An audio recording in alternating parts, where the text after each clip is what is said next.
بر عظیم پاک و ہند دور نبوت کی برکات سے محروم رہا.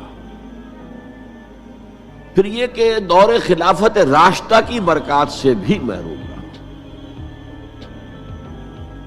یہاں اسلام کسی قابل ذکر حیثیت میں آیا ہے دور بنی امیہ میں، وہ بھی کسی دعوت و تبلیغ کے مثبت مقصد کے لیے نہیں، بلکہ ایک انتقام اور بدلے کے لیے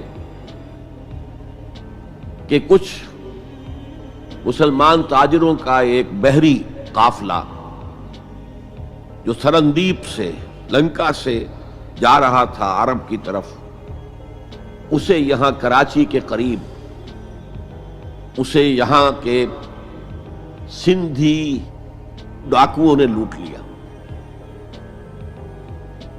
اس پر مطالبہ آیا اسلامی مسلمان حکومت کی طرف سے. وہ ملوکیت تھی، اب وہ اسلامی حکومت اس معنی میں نہیں رہی تھی جس معنی میں کہ خلافت راشدہ اسلامی حکومت تھی کہ جو قیدی ہیں تمہارے پاس رہا کرو اور کمپنسیٹ کرو جو بھی نقصان یہاں ان مسلمان تاجروں کا ہوا ہے.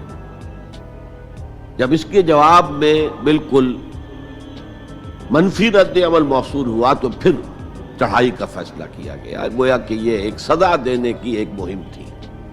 بہرحال اس وقت جو اسلام یہاں آیا تھا اس کے کریکٹرز اس اسلام سے کچھ مختلف تھے جو بعد میں یہاں آیا. وہ اسلام جو محمد ابن قاسم کی سرکردگی میں سندھ میں آیا اور سندھ سے آگے بڑھ کر ملتان بلکہ موجودہ پاکستان کے تقریباً پورے نصف علاقے تک پہنچ گیا تھا، فٹ ہلز آف کشمیر تک. یہ اسلام خالص عربی اسلام تھا.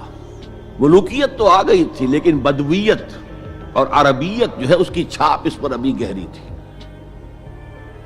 اور اس اسلام میں نہ ابھی فرقے تھے، نہ مسلک تھے، نہ حنفی، نہ مالکی، نہ شافعی، نہ حنبلی. نہ عقائد کے بارے میں بحثیں شروع ہوئی تھیں، علم کلام کی بحثیں ہوئی تھیں، نہ ابھی یونانی فلسفے اور منطق کا حملہ ہوا تھا. ابھی کچھ نہیں تھا. سادہ اسلام، اسلام اپنی اصل سادگی پر برقرار تھا. چنانچہ اس کی قوت تسخیر بڑی زبردست ثابت ہوئی، اور خاص طور پر محمد ابن قاسم جو نوجوان 17-18 برس کا نوجوان اور نہایت نیک اور پاک باز، سندھ کے ہندوؤں نے جو اپنی ایک روایت ہے کہ اس طرح کا آدمی تو کوئی اوتار ہی ہو سکتا ہے. فارسی میں بھی کہا جاتا ہے کہ در جوانی توبہ کردن شیوہ پیغمبری است. جوانی کے اس عمر میں بھی کوئی شخص پاک زندگی گزار رہا ہو تو یہ تو پیغمبروں کا طریقہ ہے.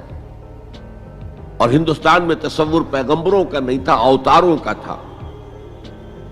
تو اسے بھی ایک اوتار سمجھ کر اس کی مورتیاں تراش کر مندروں میں رکھ لی گئیں اور ان کو پوجا جانے لگا. یہی چیز اس کے لیے خطرے کا سبب بن گئی، کیونکہ اب بیک ہوم اسلام کا جو اصل گھر تھا عرب، اس میں ملوکیت آ چکی تھی، اور ملوکیت کبھی اسے برداشت نہیں کر سکتی کہ کوئی اور شخص اتنا پاپولر ہو جائے کہ اسے چیلنج کر سکے. لہذا محمد بن قاسم کو بلایا گیا اور شہید کر دیا گیا.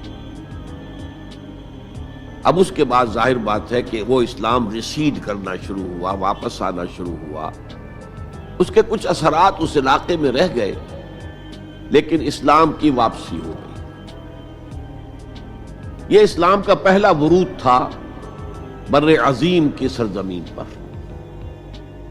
اس کے بعد اسلام آیا ہے 300 برس بعد، اور اب یہ آیا ہے شمال مغربی سرحدی صوبے میں جو دریں ہیں، کوہ سلیمان میں، کوہ ہندو کش اور کوہ سلیمان میں.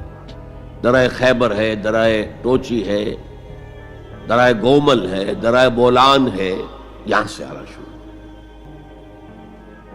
اس اسلام کی خصوصیات کچھ اور تھی. ان 300 سالوں میں فقہی مسالک بھی پیدا ہو چکے تھے، حنفی، مالکی، شافعی، حنبلی. ان کے درمیان اختلافات بھی تھے، بحثیں بھی تھیں، مناظرے بھی تھے. دوسرے ایک خاص جو ہے تصوف کا فن جو ہے وہ بہت ترقی کر چکا تھا. اور اس میں اکثر و بیشتر وحدت الوجود کا تصور اس کی بنیاد میں موجود تھا۔ تیسری بات یہ نوٹ کیجئے کہ یہاں جو لوگ آئے وہ سب حنفی تھے، اور یہ ترک قبائل ہی تھے در حقیقت، اور ترکوں میں سے بھی غلام لوگ تھے، اسی لیے پہلا خاندان مسلمانوں کا یہاں خاندان غلاماں کہلاتا ہے۔ ترک غلام تھے یہ، جو اپنی ذاتی صلاحیت اور اپنی استعداد کی بنا پر ترقی کرتے کرتے بادشاہت کے مقام تک پہنچے۔ عالم اسلام میں اس وقت دو عظیم جگہوں پر غلاموں کی حکومت تھی، اور اس سے اندازہ ہو سکتا ہے کہ اسلام میں غلاموں کا فیوچر کتنا روشن ہے۔ ممالک، مملوک، یہ مصر میں حکمران تھے، وہ بھی غلام تھے۔ خاندان غلامہ، قطب الدین ایبک، شمس الدین التتمش، یہ سب کون تھے؟ غلام تھے۔